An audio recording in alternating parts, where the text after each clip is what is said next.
This podcast contains explicit language. This is Dave. Carlos. Two Fat Guys Talk Games. What the Hell edition. We're going to start this one off by making fun of Carlos on the whole Two Fat Guys Talk modern games. Because the fat dude here doesn't play modern games worth a damn. Sure I do. I have played Doom 2 for many an hour, and I hear there's a Mario World 2 Yoshi's Island coming out soon. So, just going to go over the Game of the Year titles for 2012 and maybe even just 2011, because I think it's more than valid at this point. And while I may not agree with the top 20 or 30 games of the year in these lists, it'll still give us a good evaluation of just how far back Carlos is going. Playing Bucky O'Hara. Bucky O'Hara on the NES. And Batman. And while Batman they are great games, for fuck's sakes, the dude hasn't finished Arkham Asylum. I'll get to it. I evaded Killer It's on his list, which means he'll never get to it. I evaded Killer Croc, and then I didn't play the game for 16 months. Yeah, longer than that. I don't know how to play it anymore. How does combat work? So, just going for the ones that are listed off of gameoftheyear.org right now. Again, I don't agree with a number of these, but hey, they're still a good example. So, I know you've watched Journey and you've made many condescending remarks as it not being a game. You're a retard. Well, it's technically a game. It's just I would prefer to play games that try. Yeah, and as many people can agree, he's fucking high. Trials Evolution, he hasn't played. That is not true. Oh, really? Yeah. Please, explain. I lied. I haven't played it. Okay, so we now have concise agreement that you're a liar. Gotcha. One moment, please. I'm leaving that part in. Number 3 on the list is Guild Wars 2, which I can admit he has, and I'm doing the quotes here, played. To be fair, I try to get to Guild Wars 2 when I can. I try to play here and there. It's totally not fair to my Guild Wars 2 mates waiting for a high-level guy to go to the dungeon with them.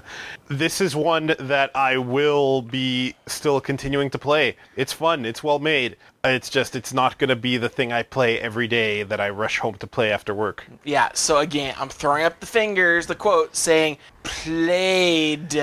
Because you're playing Bucky O'Hara and Batman instead of Guild Wars. Those are awesome games. Get the quotes. When I dual boot I'm throwing the quotes here. When I dual boot my Mac Pro Tower into Windows 7, and I am looking at Guild Wars 2, the Mass Effects, and my NES emulator, completely legal, and I'm like, man, I could play one of these games I haven't touched, or I could play Bucky O'Hare for the 15,000th time, or Rockman 4 Minus Infinity, an okay ROM hack, kind of overrated, or any Mega Man game, or a whole bunch of NES games that are awesome and cool, and a bunch of them I haven't actually played yet.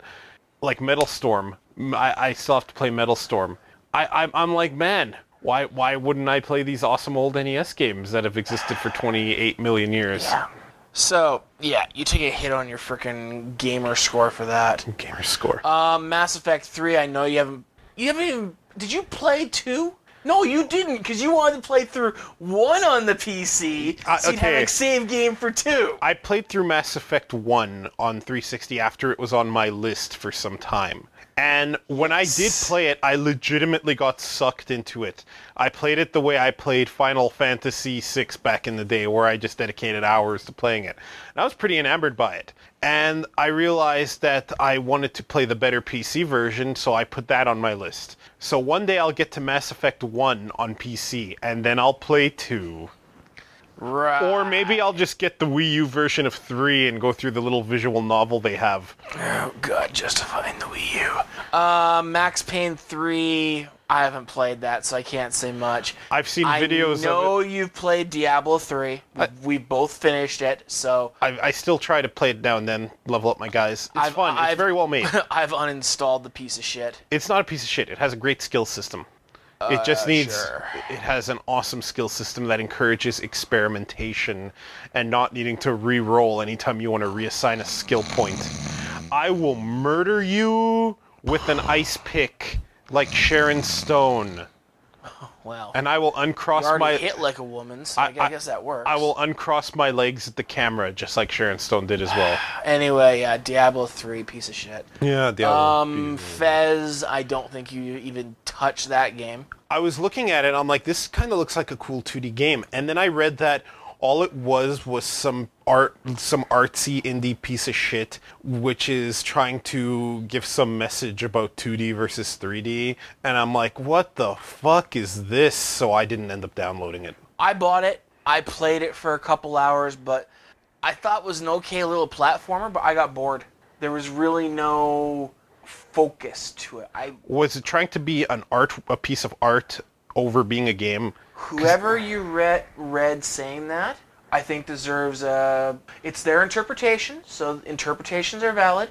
I don't agree with it. Gotcha. Maybe I should actually play the demo before I judge it. It was artistically very nice, but I never felt the condescending, this game is art, therefore you should like it. Two Fat Guys Talk Games, where one guy plays modern games and one guy just judges.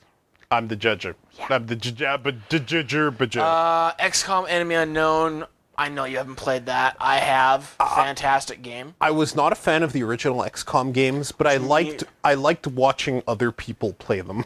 Fair enough, which means that XCOM Enemy Unknown is basically a spiritual successor to the original series, and therefore, if you didn't like the original, you're not gonna like this one. Yeah, I saw Spoonie's review on it, and it seemed like they were trying to make a modern take on it, but I guess one of the issues is that he liked to do what you do, and that's name your squad mates after your friends. But he complained about the lack You're of a corporal, customization. actually. That's awesome. I knew I would be a corporal in your fake phony army one day. It's named totally your first name and last name, as well as your code name is Langus.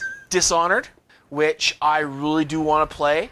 I just haven't taken the plunge and bought it yet. No reason for that. I missed getting the pre-order, and I've been playing Borderlands. So, yeah. You've been playing Borderlands 2. Actually, technically, I've been playing both. Oh! Torchlight 2, haven't bought it yet. I want to buy it. I'll get around to it, though I will admit, I never finished Torchlight 1 because I got so bloody bored. I'm the same way. It was too easy. The mechanics were cool, how I could make my pet summon its own pets and whatnot.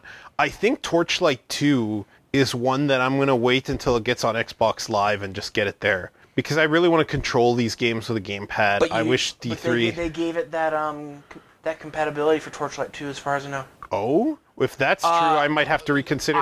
But the other issue, though, beyond that is that if I wait until Xbox Live, I'll have a wider range of my own friends to play with. Like here's the thing: if I got on PC, I could play with you and occasional guest on the show, Richie.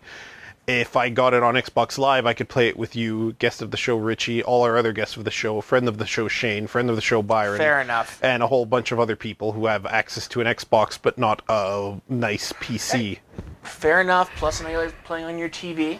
I don't suffer that curse because of my computer being hooked to my TV. Yes, one day I'm going to rearrange things in my little gaming abode so that my computer is also hooked up to my TV, which is the way to go. Yes. Moving on to this list, we'll go with the top 25 or so here. Xenoblade Chronicles for Wii. I haven't played it. I hear really good things. One day I'll probably play it. It kind of looks like a mix between the BioWare's Baldur's Gate interface and a well-done Final Fantasy XII. I have all the impressions that I've read from people that I trust, because I'm starting to really not get into game reviews much anymore. Maybe I'll explain why later. All the impressions from people that I trust tell me this is probably going to be an enjoyable game. My only issue is that it's on a system I've given away. So unless I really invest in that Dolphin emulator and the I must admit, various things that I come won't with it, touch it until I get my Dolphin set up on my PC. I will say that I kind of wish Xenoblade Chronicles just came out on a fucking Xbox or PSP or PS3, True. or on Steam, which a lot of Japanese RPG makers are Really kind liking. of like. A couple of games on my list include the Ease games or Wise Yeah. that are waiting on Steam to be played, and that I will get to one day in 2019. I mean, Xenoblade Chronicles, when I do get around to actually playing it on Dolphin, I will make sure I actually own the game before I do so. Oh yeah, like I'll buy a copy and I'll play it and I've purchased a Wii, so I think I'm probably legally in the clear too, so whatever. Probably not from Nintendo's standpoint, but truthfully, they've gotten my money for both the system and the game. So just like the PlayStation 2 emulator, I own the game, I was using the disc, I've burned the ROM to my hard drive. If they have an actual problem with this, I'm actually covered via the backup laws. And they shouldn't care. They really shouldn't. They shouldn't, but I might edit this out regardless. I'll like what I'll do is I'll see how paranoid I am when I'm editing this. The fact that I'm talking about it means I'm not going to. There But we still. go. FIFA 13, neither one of us care about... Well, okay. Neither one of us should care about soccer. I care about real world soccer to an extent. I don't care about video game soccer at all. Mortal Kombat... Oh, that's for Vita. Well, it's still the new Mortal Kombat. Yeah, the new Mortal Kombat on Vita. Neither one of us have the Vita, so we really can't... Neither one of us play it. Oh yeah. That version. Whatever. Borderlands 2? Hell yeah. Not Carlos's game. I've seen you play it, and if I wasn't playing Diablo 3 and Guild Wars 2 and awesome old NES games, I might have made room for Borderlands 1 and 2. Put that order in reverse order, by the way. No, Old NES my games priorities... before Guild Wars or before anything else. My priorities are correct. Forza Horizon, we don't play car games like that. Well, that's not true. Blur was a lot of fun. It just turned out Blur was a grind, so fuck that. I still enjoyed it, but Walking Dead, I've got the game. I haven't gotten that far in the series, so I can't say. Spelunky, Actually, a game that I want to actually get and play multiplayer with my friends. I think it might be fun. It's a 2D game, right? 2D, you can work together to make money, but you really have to plan out what you want to do. I think I'm probably going to end up buying it one of these days so we can play it. Okay, maybe. Oh, yeah, by the way, if there's a game like that I buy when he comes over, he'll play with me. Double Dragon Neon, we went through on, because I got it for free for PS Plus, and we really enjoyed it. Yes, but I would argue we enjoyed it because we played it together, and because of its aesthetics more than its admittedly okay but nothing special battle system. Fair enough. Little Big Planet for the Vita, again. I wasn't a big fan of Little Big Planet for the anything. I was a fan of it only for the multiplayer aspect before players, because it became chaos. I wished that Little Big Planet started a precedent of level editors in games. This is something that Doom embraced way back in the day, and that unfortunately has not been embraced by a lot of games in the mainstream. 2D Mario games should have editors. 2D Mega Man games should have editors, and one did, but didn't do well, so they don't include those editors anymore. There was a cancelled Mega Man game that, much like Mega Man Powered Up, was supposed to have an editor. This game was called Mega Man Universe, and it was cancelled. Yeah, because that's Capcom. Street Fighter X Tekken. Have you seen the details of the latest patch show that they're nerfing everything instead of buffing the guys that need it? So this extraordinarily shitty game with its extraordinarily boring ass to watch matches and extraordinarily stupid gem mechanic and extraordinarily stupid anything is about to get dumber. If you could believe this. Yeah, and then 20s Luminous for Vita again. I actually enjoyed the original Luminous. I didn't even know they made Luminous games still. Yeah. Give me a second, I gotta take a nice messy slurp of this Pepsi. And now, just to go back to 2011, because I want to make real fun of Carlos. Oh, Sorry, you've played number 1. You've played Portal 2. I will play Portal, any Portal game on the day it comes out, and finish it all the way through. I've played Portal 2 twice through, and Portal 1 like 5 times through. Neither one of us has gone to the multiplayer. See, games don't make my list if they're so awesome. I gotta play them right now. Well, okay, even I'll admit, when they're that awesome, which honestly, I mean, Arkham Asylum should have been on there and a bunch of other ones, but we all have different things. Unfortunately, those games have made your list, which means probably never get to. They'll be played. When have I ever taken a game off my list and just sold it, like the Drake's Fortune games? You're right. Probably never gonna get to it. Yeah. Moving on. Skyrim, not your sort of game. Batman Arkham City. I won a free signed copy from Bitmob, and that signed copy is still in my house. I debated selling it for money, but no, it's a free copy of a game I will get to one day in 2023. So when it does, we'll revisit this episode in the 2337th episode of Two Fat Guys Talk Games and talk about Batman Arkham City. And I'll talk about why that game's better than games that are out in 2023. Number 4 is Minecraft. Let's move on. Which is a awesome first-person sandbox, and which you have already made quite clear your opinion of, which is wrong. There is this program called Slade. It's a classic Doom level editor. That is my answer to Minecraft. Okay, sure, you suck. LA Noire. LA Noire brought us that awesome Ego Raptor video, and that's how I know about LA Noire. I haven't played it either, though I do own it finally, from the last Steam sale. God. Metal Gear Solid High Def Collection. We're just going to skip this one because me and Carlos both have very poor opinions of the games as well as the creator. But Dave, the nature of reality dictates that his hand would take over his body. Shut up. Do not justify those games any more than you've already just done. I think it's disgusting that those games are so beloved. I'm just going to put it that way. The only Metal Gear game I liked was the original on NES, and that game was motherfucking hard. You know, I tried the original Metal Gear on the NES recently. I wasn't a fan. I don't think it plays that well. I haven't played it in literally over a decade, so probably if I go back to it now, I'm not going to like it, so I'm just not going back to it. It kind of plays like an NES version of the shitty modern Metal Gear games. Number 7, Total War Shogun 2. The fuck game is this? It's a turn-based strategy. I'm just skipping this one because I tried it and it sucked. Rayman Origins is next on the list, and it's the standout game for being the premier 2D game that I was looking forward to forever that I still haven't bought or played. I will get to it. When was it released? November 15, 2011? I will get to it 1 year after its release. Right. I've actually thought about getting this for my, PlayStation or Xbox. I think it's even on PC now. I'll probably end up getting it, and that's how Carlos will play it. I heard good things about Rayman Origins. So did I. I will say this. Other things took priority.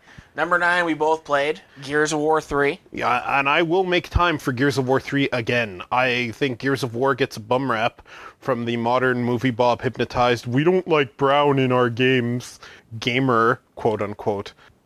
Gears of War is a series that has smart encounter mechanics and challenges you to figure out these encounters and do so in either a single or co-op environment. So Gears of War 3 is awesome. I'll agree with that. Number 10 is NBA 2K12. We're just going to skip that because basketball is just a really piss-poor sport. Now, I'm gonna argue that there was a basketball game I liked, and that was the original arcade NBA Jam. Well, okay. Look, now we're going back to classics, though. And that was a fucking classic. Indeed. Did you play that for SNES or Genesis? Arcade, the correct version. Okay. Arcade machines at a local corner store. Okay, and guess what? That's fine. I'm talking that the console versions were pretty much perfect ports of the arcade. I'll have to take your word for that. Except they didn't cost me multiple quarters. It didn't cost me multiple. It doesn't cost you too many quarters if you know what you're doing. No, it's not that. Depending on the measure of assholeity of the person running the arcade, much like the NFL Blitz, it was a charge per quarter. Oh yeah, that's right. You had to pay a certain amount of quarters to finish a game. So it was $1 to play that whole game if you wanted to. Wait, is there 3 quarters or 4 quarters in basketball?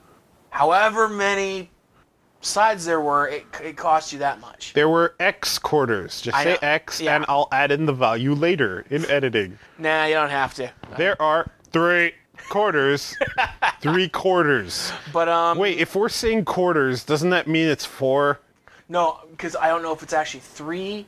Like, hockey has 3 periods, football has 4 quarters. I honestly don't remember off the top of my head how many basketball has. Yeah, basketball, I believe it has 2 halves, now that I think about it. Okay, so it was 50 cents.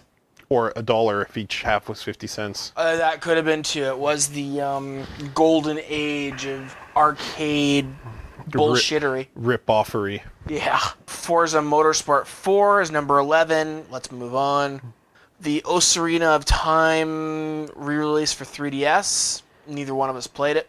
Deus Ex. 2 Fat Guys Talk Games, where 2 fat guys talk only about very specific games they played. Well, we can talk about how we feel about certain games that we haven't played, but to give an actual informed response, I think you kind of have to play the game. Even a demo. I think Forza Motorsport 4 didn't need to dabble in the teen pregnancy storyline it brought about. Dude, that would make that game a million times better than the shitty, let's just run around the track. Are you talking about some weird pregnant teen fetish you've got? No. Because I gotta tell you. Yeah, just stop right there. Moving on. Blah, blah, blah, blah, blah, blah, blah. Deus Ex Human Revolution. Awesome shooter. I know you haven't played it. Blah, blah, blah, blah, blah. Yeah. Okie dokie. Deus Ex Human Revolution. Yeah, here's the thing. The originals, at the time they came out, people were like, Carlos, you played Deus Ex? It's really good. And I'm like, no.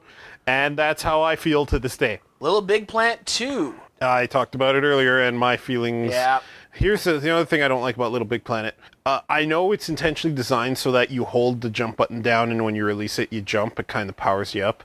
But so many much better 2D platformers let you jump a more intuitive way where you tap the button to jump low or hold it to jump high, and you don't have to charge the jump. Actually, it's not like that. It's not? Oh. No. It's Are you sure? No, it's more... I swear Little Big Planet 2 was similar. No, you hold down the button to jump farther. But that's how Little Big Planet 1 worked. You hold down the button, but he charges the jump, then when you let go, you jump further. Nope. Not anymore. Oh. Fuck Little Big Planet. Next one's FIFA 12. We already said our opinion of FIFA 13, so moving on. Uncharted 3, Drake's Deception. I loved Part 1 and Part 2. I still have not bought Part 3, and I probably won't until it has a gold edition. Friend of the show, Shane, once asked me how I could not play the Uncharted games, and he talked about the awesome set pieces in it. He told me there is a scene in it where you're like fighting dudes on a train, and while on a moving train, and it feels so real. And I tried to explain to him that I've done this no less than 3 times in the Mega Man series, and then the argument kind of devolved from there. Yeah, you were wrong. Gaming is more than just set pieces. Like, it can't just be that, oh wow, I'm playing a movie train battle on my screen. It still has to feel good, and maybe the Uncharted 3 feels good, but what I played of the first one and what I saw of the second never enticed me.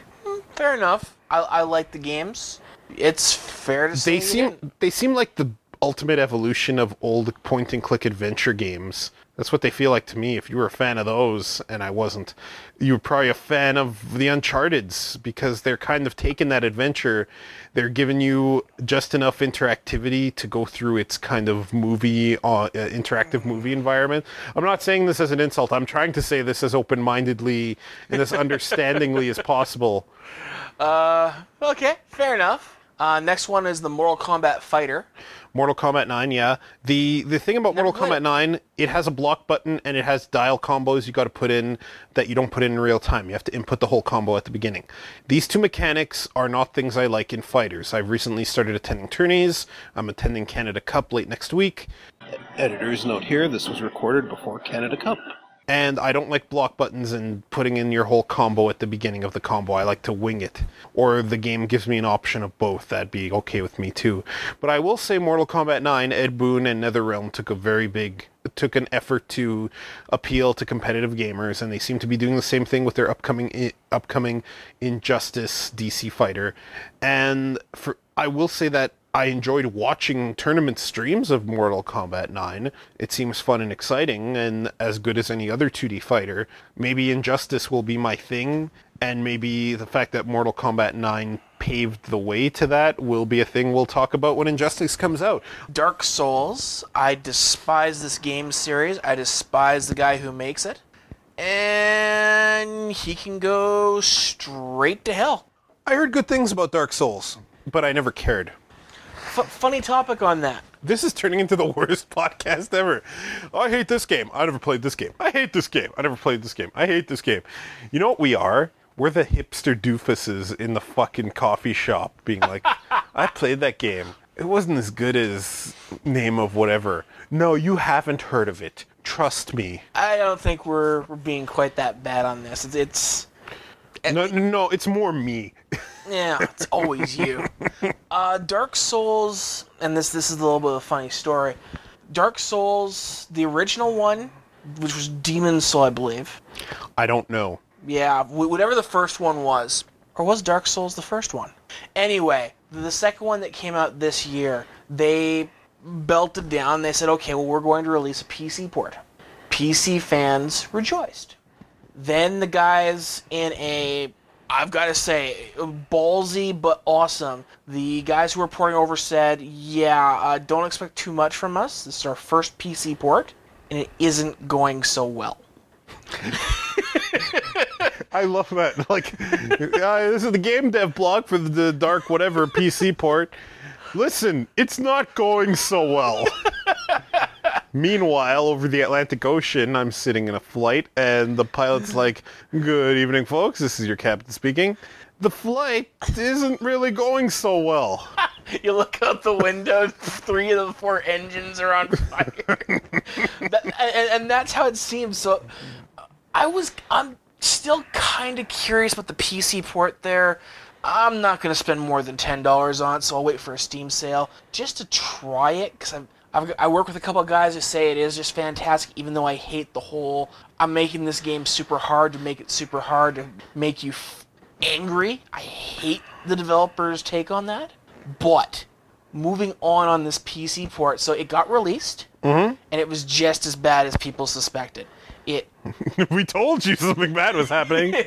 Water is flooding the cabin. It had very few graphical options. It was a pure port, but with things not right. So, once again proving that PC users are the superior race of gamers, within, I think it was 72 hours, a couple of fans had already fixed, improved, given more graphical options, and basically made it the PC port it should have been. These are 2 guys working separately that fixed all these other things and improved things like frame rate issues that it had on the consoles and everything. It was, if you build it, we will build it better. Shoutouts to PC Gamers. No shoutouts to PC Gamer Magazine, piece of shit. The Witcher 2 Assassins of Kings. Yeah. I have The Witcher 1 Special Edition on my Steam list. I Really? will get to it one day. You actually bought it? Yeah, I'll get to it in 2027. I played the original Witcher, wasn't a fan. The special edition came out afterward, which fixed a whole bunch of things, and I've never gone back, so I honestly can't say whether it's good or bad. I heard there are sexy witches in The Witcher. Oh, great. Yeah, guess what? There were sexy women in God of War as well. Oh. Didn't usually work out well for them. No, or for gamers. Legend of Zelda Skyward Sword comes in at 20 for 2011. I think I've said enough about this game in the past. I have also made my displeasure with modern Nintendo and modern Zelda very clear. So let's talk about why Zelda 3 could be in that spot and still probably win Game of the Year for 2011. Yeah, it was great. Are we going back to 2010 now? To make fun of you, I will go back to 2008. Gotcha. Red Dead Redemption. Never played it. Didn't care. Awesome game of the time. And we'll fire through these unless we have actually something valid to say. I got all 120 regular stars on Mario Galaxy 2, and I stopped collecting partway through the green stars because they were boring as sin. Mario Galaxy 1 did this better by giving you a new character, and that new character added some fun. The rumor of Sonic being in Mario Galaxy 2 should have been the reward for 120 stars. It would have been a better reward than the shitty green stars. I never made it that far. I did finish the game playing multiplayer. Mario Galaxy 2, I thought it definitely improved the formula just for the fact that multiplayer was no longer pointless. It wasn't pointless. It really should have been just a level pack for the first game and not a whole separate release, but whatever. Still a fun game. I won't knock a fun game. If I won't knock Mega Man 10 for not being a Mega Man 9 expansion, I shouldn't knock Mario Galaxy 2 for not being a Galaxy 1 expansion. Fair enough. Rock Band 3... My only experience playing Rock Band is when I played with you and a couple other people, and I was singing like a goofball. Which means it succeeded. So I give thumbs up to Rock Band. I had many, many hours of enjoyment doing the karaoke or the different instruments with friends. So Rock Band, keep on trucking, even though I know the rhythm games and the instruments, they're all dying. It was a fad that only lasted, 7 or 8 years. Just a fad. Kind of like the Wii is a fad. Exactly.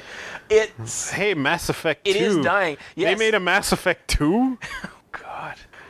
Yeah, the thing that you had to finish Mass Effect 1 on PC to get to? I'm totally going to make a female shepherd this time. I'm going to make her so gay for every chick she ever comes across. So you're going to play as pretty much how every man does in that game. Yeah. Congratulations. Moving on. StarCraft 2, Wings of Liberty. You're not a real RTS fan. No, and but... seeing as you couldn't, fly your ships over enemy territory to get shot down, blow them up, you would suck. I still wish that strategy worked in StarCraft 1. If it did, I would have won every game we've ever played. I have a different gripe with StarCraft 2, and that's the fact that Blizzard made a very competitive game, and Blizzard celebrates execution fetishism. I am a fan of our Lord and Savior, David Sirlin. And as a fan of our Lord and Savior, David Sirlin, I am all for games of strategy where execution is minimalized as much as possible. Blizzard seems to think the opposite of StarCraft, and that we should reward the dexterity hoops and make the real game, quote-unquote, and that's a Sirlin-ism, he says the real game a lot, only locked behind gates that the most dexterous of us can reach. And there's a lot of this fetishism that goes on if you go to Shoryuken. There are a lot of top players, not every top player, but a lot of them who are like, well, if you master the skills, you should get the rewards. And this is a big fundamental flaw in gaming, because it creates a more mindless game that is just more physically challenging, like actually physically challenging. And the fact that StarCraft 2 embraces this and Blizzard as a whole makes me have very little faith in any Blizzard dev team that aren't the guys responsible for Diablo 3. And I have no faith in them either. So, moving on. I liked the single-player storyline to StarCraft 2, but yeah, multiplayer, I was a big player back in the StarCraft 1 days, and truthfully, I can't keep up with the youngsters these days. So I don't even try. And that's a shame, because that's not how it should be.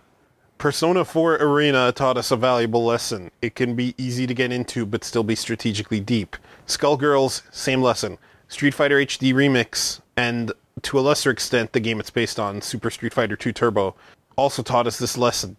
And these are lessons that all games should take, and that should become forward-thinking and progressive. And the success of StarCraft 2 and the execution fetishist crowd that praises it and other such development ideals is damaging our medium.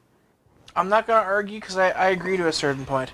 To a certain point? I can't say where that actual point actually exists, but I'm sure you're much bigger into the fighter mechanics than I am. I play the game, I understand the mechanics, but I've never gotten down to, frames and everything else. I learn a character, or I learn a bunch of characters, I learn their standard moves and procedures, and I go from there. I don't watch videos on how to do a 35-hit combo with A, B, and C, because I like to learn these things on my own. I'm not saying people shouldn't watch them. I'm not mechanics guy. I am. Maybe what you're arguing is that the game should intuitively lead you down that road, and you should be able to get there on your own.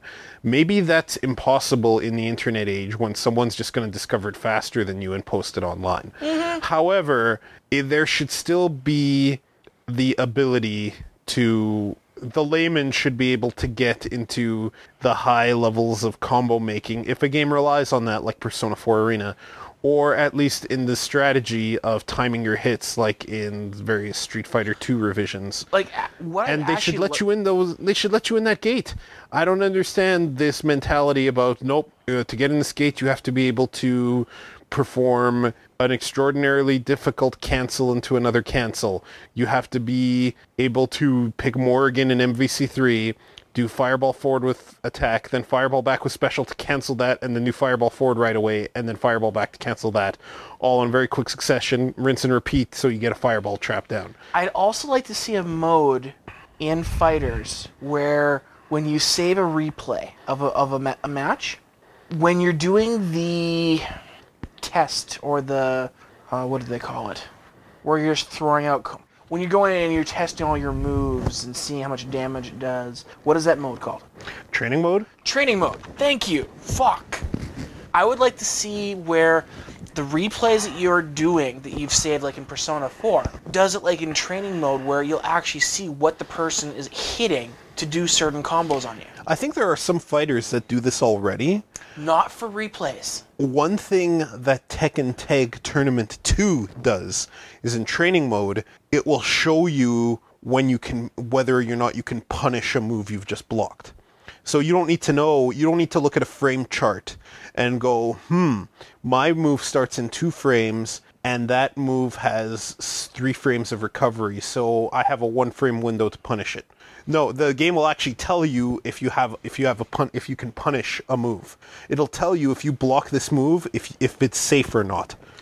Ultimately, I just want to be able to replay of that match, and for it to say that, oh, well, the person was doing these 2 buttons as a combo. There was this that led to this being done to you, real time. To be fair, though, we live in the internet age, and there are communities that can help break that down. I know. It's the same thing about Skullgirls not having a move list. Honestly, that is a non-issue, but it would be nice to have. Yeah. So I get that.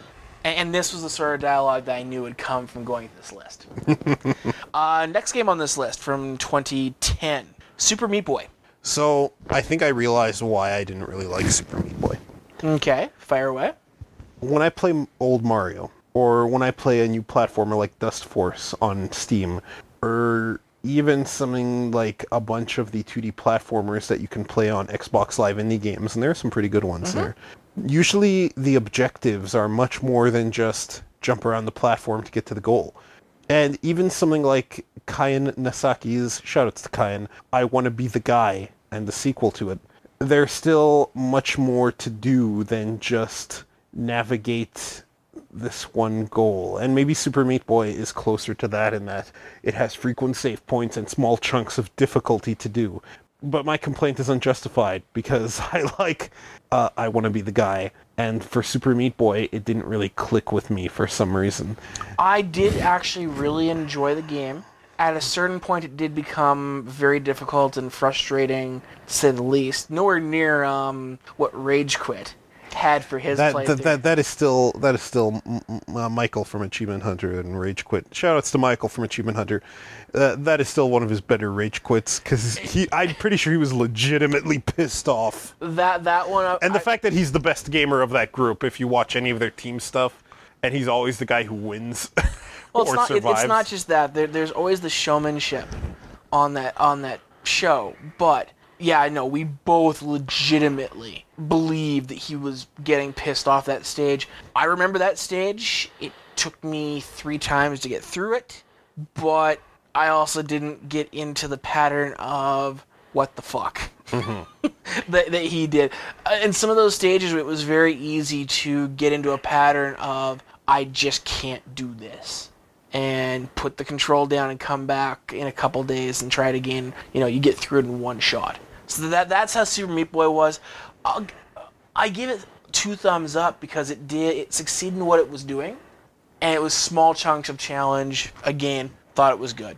Number 7 on here is Assassin's Creed Brotherhood. I can't talk about this game because I played Assassin's Creed 2, maybe 3. No, I think I own it, but I've never actually played it.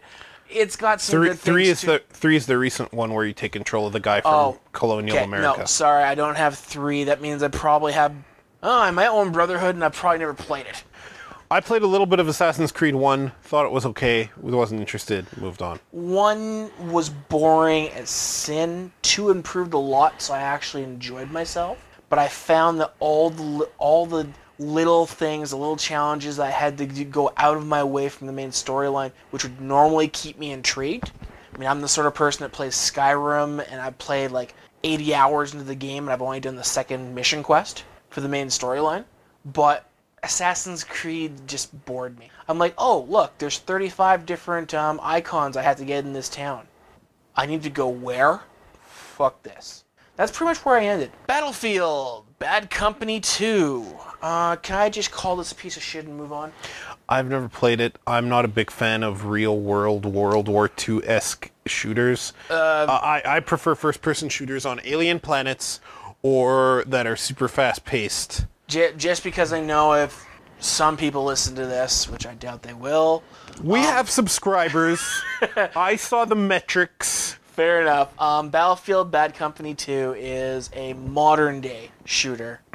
Still more realistic. I don't like the whole Gojo aspect that these companies have as far as the U.S. military and everything else. So, I don't like these games. I probably never will. I'm with you on the whole give me fantasy or sci-fi settings because I'm not looking for realism or, terrorist acts that are happening around the world today in my video games. Thank you very much. I would play a real-world based one if they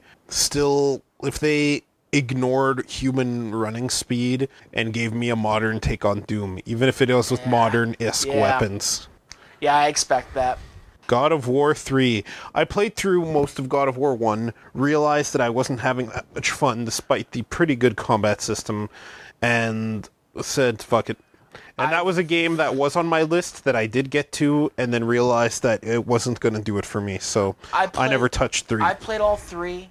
1 was interesting, though had a large amount of frustrating points. 2 is an improvement. 3 was so frickin' pretty and so violent. I loved it. But looking back, the God of War trilogy really wasn't that great. I liked aspects. I liked aspects. It was aspects of the combat system. Yes. And from what I understand, the original, actually, they did have a fighting game player on board to design elements of it.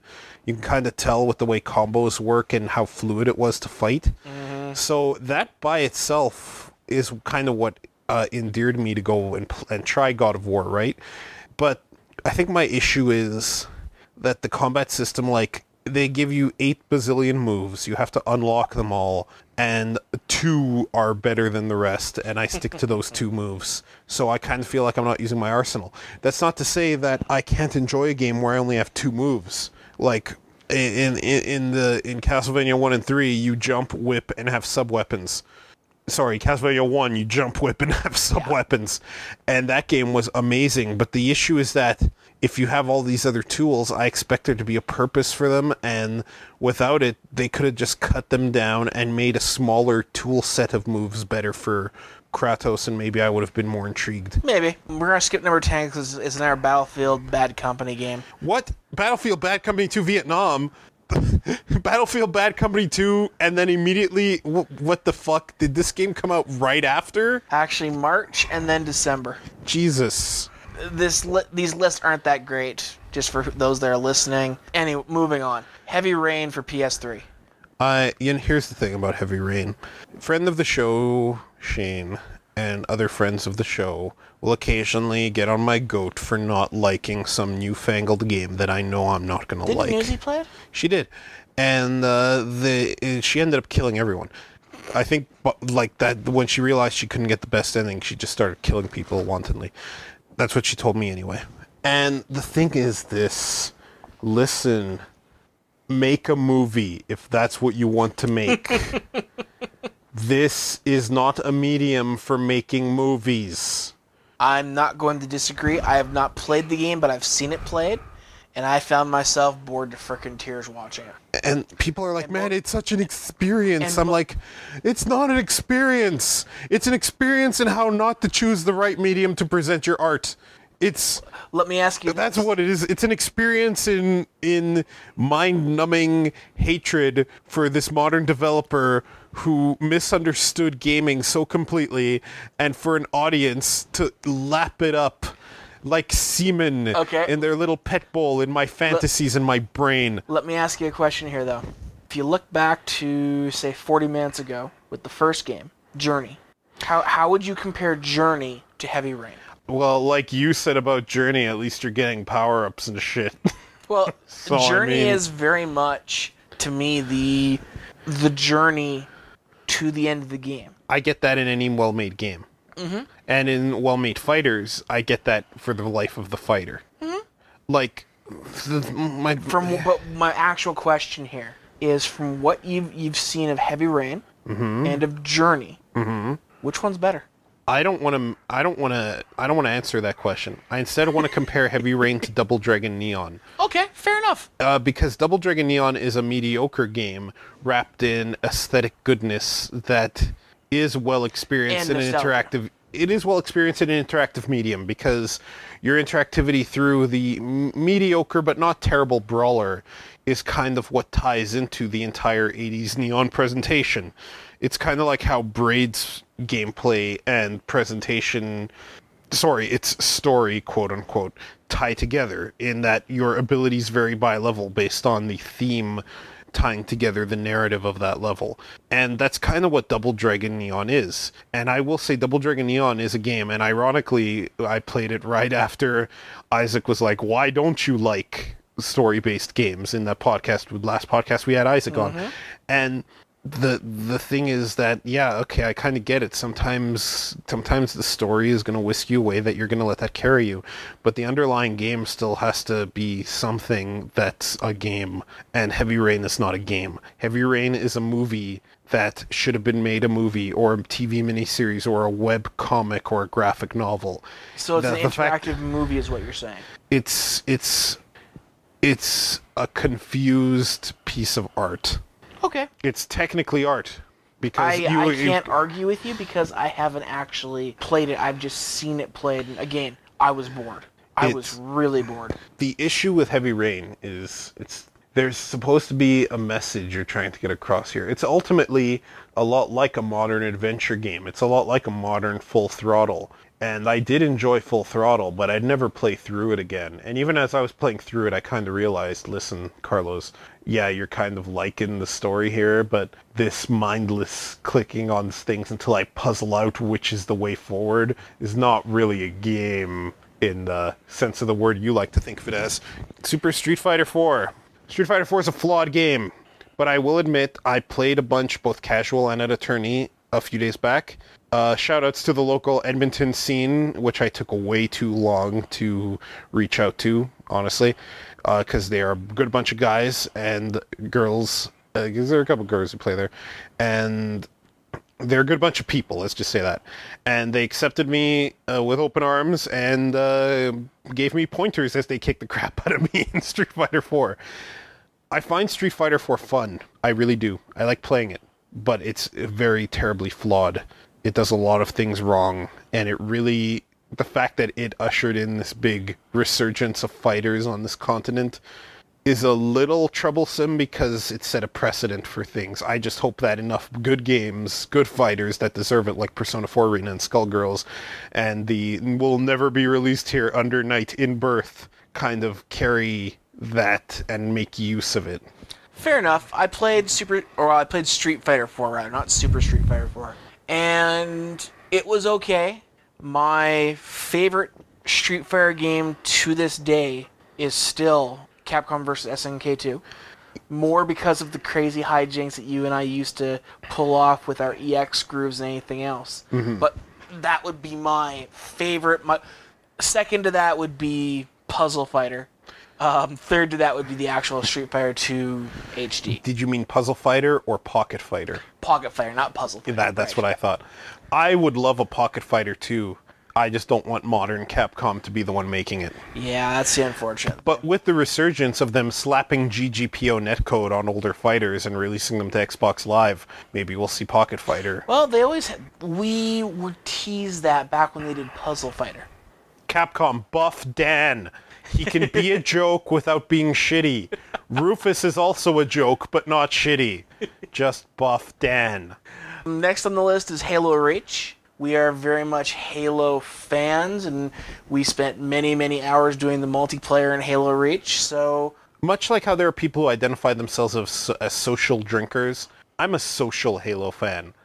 I'm a Halo fan in the presence of other Halo fans, and by myself, I may take some mild interest in the single-player mode here and there, or the competitive mode here and there, but I usually reserve that for people. And Halo 4 will be no different. It better not be one of those Call of Duty grind to get your power-ups bullshit. Halo Reach did that right. You grind for cosmetic changes only, so you can entirely ignore that experience bar if you so chose and still be effective.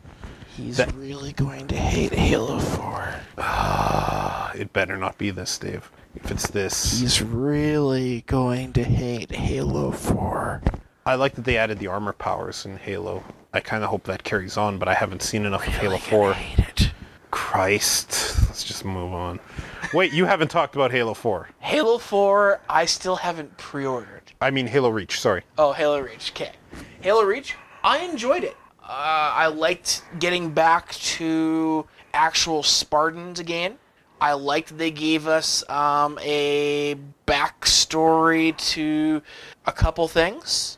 Ultimately, it was just a well-done little game. I mean, I like the fact that the storyline wasn't some hack job they put together like it was in the last one. Halo OS... ODST was a fun game, man. I don't think that was a hack job at all. Whoa. Hang on. I liked the game. What's it called, Dave? ODST. Oh, you got it. Yes. I thought you were gonna... I liked Halo ODST. What I didn't like is some retard fucking up their storylines. Okay, little bit of backstory here. I'll keep it quick. Until ODST... Microsoft has admitted, and I'd have to find the forum post for this, it's buried. Just go on. But up until ODST, they had kept the novels and the games pretty much in sync. Minus a couple details here and there, everything was tight. ODST started the separation of the books and the games, and unfortunately, once they broke it, they couldn't put Humpty Dumpty back together again. They're now, where it used to be one solid line of story, now it's two completely separate things. While that doesn't necessarily make it bad, I really respected that they actually had the novel writers and the game writers working together to flesh out what was going on in the games by the book's backstories. Now, can't do it. Because the books that had been done previous to ODST have so many things that this was the path that them and Microsoft were going down, and ODST broke it. It was a Fabergé egg that got dropped, and there's no chance of going back. Without a retcon, and I hate retcons. I don't always hate retcons. If I got my hands on the Kingdom Hearts IP, I would retcon everything except the very first game. Yeah, and if I got my hands on Metroid, I would retcon Metroid Other M. Well, you and every other fan of the game. No, not every fan of the game. Okay, I'm going to put that in the high 90 percentile. I'll go high 80s. Maybe. There are enough stupid people. There's at least 10% stupid people who like Metroid. There are enough really dumb people who think Other M was actually a strong message about gender equality. Movie Bob argued this. He said the arguments against it were straw men. He then defended this by making mountains and mountains of straw men. He talked about how it was stupid. People were claiming it was a relic of it being from Japan, when Japan legitimately has many socio-gender issues, a very patriarchal society that many organizations within Japan have tried to bring attention to. So Yeah. and he's got enough clout to brainwash a few people to believe in this shit. So Yeah. Next game would be Limbo. I talked about Limbo at length last time. Yeah, we've done that one to death. It doesn't deserve to be on a Game of the Year list. I still liked it, but I'll agree. Like, even the other Modern Warfares and sports games, I never said they didn't deserve to be on a list. I just said they're not my thing. Limbo, I played through, and while it wasn't terrible, it wasn't anything special. It was overpriced, artsy stuff that ended up having an okay gameplay core. Here's the thing, is I've been actually through a couple of these lists for the entire, 120 they have on the list. And I definitely don't agree with a bunch of them being on there, let alone being in the places they are. The Bad Company games don't deserve to be in the top 50 for games that are way lower. But I think we can both agree, Game of the Year lists and Best Games of the Year lists and everything else, those are all very much personal opinion. This is true. Some people base it off of sales, some people base it off of, well, me and my friends liked it, so it should be on that list. This is all subjective. There is no empirical numbering list that you can say, okay, well, this game was the best. Portal being number one? Duh. Well, but that's me. It's all subjective, but there are well-formed opinions and poorly formed ones. And I've seen well-formed opinions for why people don't like Halo. And I've seen poorly formed opinions for why people don't like Halo. Yeah. And I've seen well-formed opinions for why people don't like games I feel are some of the best games ever made. Exactly. And poorly formed opinions on the same. So I think the reason I brought that up is, obviously we're just going through the top 20 that are showing up on this list as part of making fun, as well as it's turned into more of how we've liked certain games and certain game types. We're not excluding favorite game XYZ sort of thing from this list. We're literally going off of gameoftheyear.org and what they've got on there. I'm not looking at, the next 20 on the list and saying, well, they should be here or there. It's just, these are just the numbers we're finding them and what we're talking about. Yep, I realize. Limbo probably should be around the 50 mark on this list, because there are a great many games that are above it in rank or below it in rank. So was the kid in Limbo an incestuous pedophile? What? That's what I got from the story. That he kidnapped his little sister, took her to a hotel, and just had his way with her. And then the hotel started rotating. And then there were giant spiders, which were representative of the fall of man. Your brain works very weird. That game doesn't give me much context, Dave. I don't see where you got the incestuous with sister reference. Well, was the spider the sister that was raping him? No, the sister wasn't doing the raping. What I'm saying is that in the description of the game, it's like a brother enters Limbo to find his sister or some shit. And they showed a hotel, and they showed giant spiders, and they showed people chasing him, so I thought that he committed some unspeakable horror, and therefore was trying to absolve himself of guilt. I have no idea where you ever read that synopsis, so I'm going That synopsis is on Xbox Live. Okay, we're going to pause here for a second. No, we're not pausing at all. Go to xbox.com. There will be no pausing. No, not the podcast. Go to xbox.com. We'll just look for Limbo. Forward and type L-I. Shut up. Limbo. And look at the description. Go to overview. Okay, I'm getting there. You're getting there too slow. Click on overview. Uncertain of his sister's fate, a boy enters Limbo. That was the description. That's from Giant Bomb. No. That's the description of the game. No, that was the description. No, it's not. Dave, go back to that freaking thing. Look, it's not from Giant Bomb. There are 3 ellipses. Then Giant Bomb 5 out of 5. Destructoid 10 out of 10. Those are just the ratings. That whole uncertain of his sister's fate was in the description of the game when you could first download it. Hell, there are whole message boards that were talking about the sister's fate. He's looking for his missing sister, who he was an incestuous pedophile towards, and therefore. Where are you getting this? It messages in the game. Uh, I hear if you find all of the hidden eggs, it tells you that he's an incestuous pedophile. You're a little bit weird. Okay, I knew that, but Of course it's open to interpretation. There's no proper interpretation. My interpretation is just as good as any. yeah, I know. I played through that entire game, and I did not come to the same conclusion you are. But then again, I'm also a sane individual. So moving on. In Tom Clancy's Splinter Cell Conviction, I hear that he's an incestuous pedophile looking after his sister. Oh, holy fuck. Okay. Moving past here, your brain. All I see in these games are incestuous pedophiles. Kirby's Epic Yarn. People have criticized this game for being too easy. I just had fun sitting back and playing the game. It needed a difficulty selector. I didn't think the lack of lives really hurt it, because the thing is, to score well at the levels, you had to not get hit. Exactly. And to unlock the secret levels, you need to not get hit. I think it just needed its default difficulty to be ramped up a tad, and that to be called normal, and there to be a hard mode above it. Maybe. Or maybe that could be called easy, and there could be a normal and hard. Yeah. Because you really want challenge in these games, and that's a tough topic, and maybe an entire podcast rests there. But Kirby's Epic Yarn really was quite a bit of fun. It's just that it was a little too easy, and that hurt it. If it had that difficulty selector, I would argue it would have been a much better game. It had much better implemented co-op than the new Super Mario Brothers games or Donkey Kong Country Returns, though. True. I'm just gotta say I enjoyed the game. I sat back, I relaxed. Later on in the game, it started to get harder to get those best ending or final completion for that level to have the high score you needed.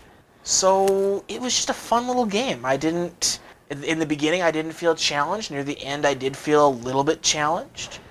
So, yippee-ki-yay. The next three on this list don't really apply to us. No, that's not true. Shin Megami Tensei Persona 3 Portable for the PSP, I never played. I know Poe's played it, and my entire knowledge of Persona 3 comes from stuff he's told me and the Persona 3 characters in Persona 4 Arena. Uh-huh.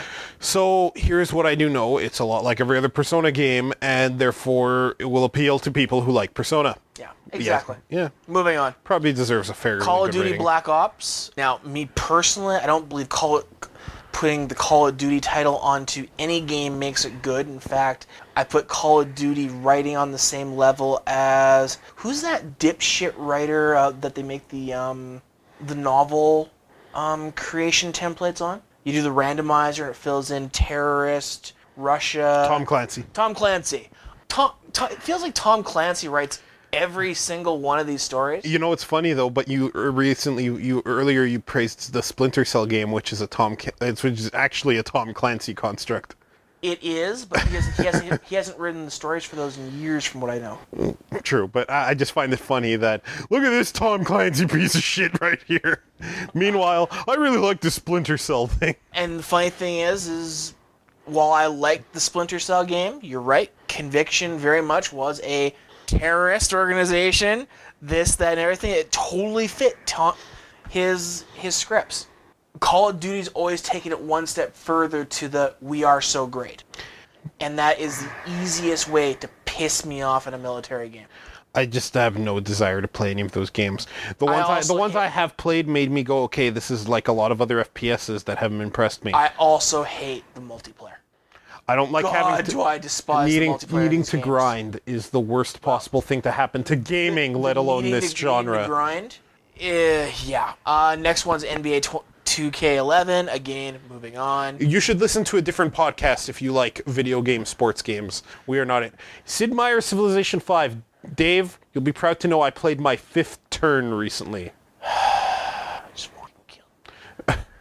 For those of you who didn't hear, Dave just whispered his undying love for me. Sid Meier's Civ 5 was a good but flawed game that was finally patched, a good 3-4 months afterward. And the new expansion they brought reintroduced the religious aspect and a bunch of other things that people bitched about. I didn't want to see religion back myself. In fact, I will admit, even though I have the expansion, I've only played it maybe a couple hundred turns.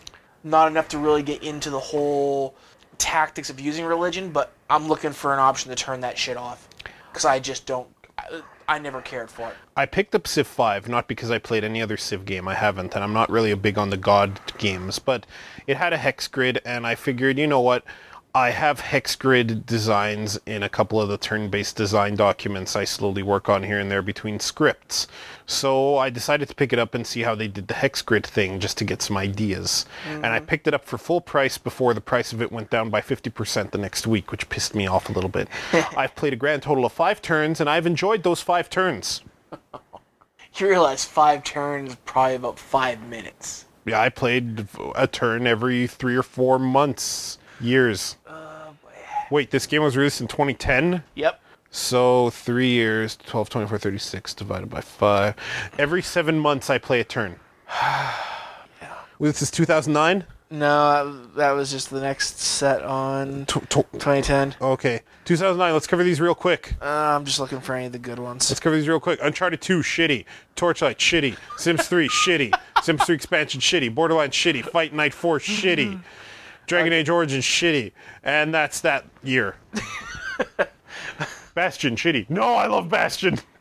Yeah, we'll stop there for the list because we've kind of gone over. But yeah, maybe next podcast we can cover things like difficulty mechanics, stuff like that. What sweet spots of difficulty, what you should aspire to, are difficulty levels good? Okay, yeah. Let's make that a less loaded question. Where do difficulty levels fit into difficulty tuning, perhaps? But yeah, I hope you've enjoyed us talking about the top 20 Game of the Year candidates for the past few years, making fun of Carlos for not actually playing a bunch of them, but actually, based on what we went through there, he actually has touched a number of them. Yeah, even if it's just him seeing it. So just not from 2012. Granted, a bunch of those were arcade titles, etc. But and keep in mind, this is from GameOfTheYear.org, which we literally just found right before we started recording. I found it yesterday while I was arguing with another friend. Oh, yeah, that's why I went there. Okay, but hope you've enjoyed the podcast for this one. We didn't come in with any real plan for it, but wanted to give you something with the piece of our mind and how our thoughts are going these days. If you've enjoyed this podcast and somehow found it outside the podcast site, it is tfgtg.blogspot.com. Our Twitter is @tfgtg, and from there you can follow our individual Twitters, which I'm just way too lazy to list right now. This is Carlos. And this is Dave. Two Fat Guys Talk Games, episode 20... 2X. It's 23, I think. Just a little side note on here. In the last podcast, I went into and I made a couple of incorrect assumptions / based off of old information on the Wii U. Turns out the Wii U in North America is getting its own Wii sensor bar, so I was doing off of months old information on that. The other thing that I got a little flack on was the fact that I shouldn't talk about the Wii U's online strategy unless I had some sort of insider information. I do not, but the fact that it's coming out so soon and we don't have really any information beyond a couple games will have online play with online chat not even using the main hardware, tells me that there's really no strategy involved at all. There is a strategy, but it's probably a backwards one. Well, it's probably a piss poor one thrown together using cheese and crackers. And the reason I say this for those who are going to listen to this and tear me down. Cheese and crackers? Really? You're going to bug me about that comment? Who builds anything out of cheese and crackers? Moving on. There's no structural integrity. Fine, peanut butter. Moving on. Peanut butter.